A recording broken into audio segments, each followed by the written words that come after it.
Cikgu, okey tak kalau saya simpan dinar emas ni, yang 1 dinar ni banyak keping?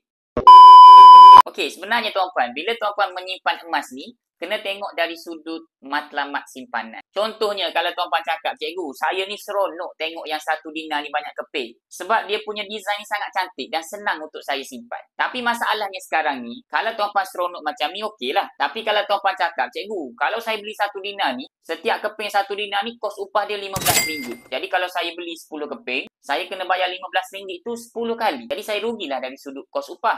Ya, tuan-puan rugi kalau tuan-puan matlamat nak maksimumkan keuntungan. Kalau tuan-puan cakap nak maksimumkan keuntungan, tak payah ambil 1 gram ni 10 keping. Tak payah ambil 1 dinar ni 10 keping. Ambil terus yang 10 dinar ni 10 keping seketut. Sebab yang ni tuan-puan hanya perlu bayar kos upah sekali sahaja. Berbanding kalau 1 dinar banyak keping, 10 kali kos upah kena bayar untuk 1 kad. Jadi, base simpanan emas ni tuan-puan, dia based on kita punya matlamat. Ada orang matlamat dia nak simpan 1 dinar ni banyak keping. Dia tak kisah pasal kos upah tu. Tapi ada orang dia kisah pasal kos upah sebab dia nak maksimumkan keuntungan. Jadi yang terbaik untuk dia adalah simpan yang 10 dinar sekeping macam ni. Jadi untuk tuan-puan nak saya bantu simpan emas, boleh isi beg biru dekat bawah.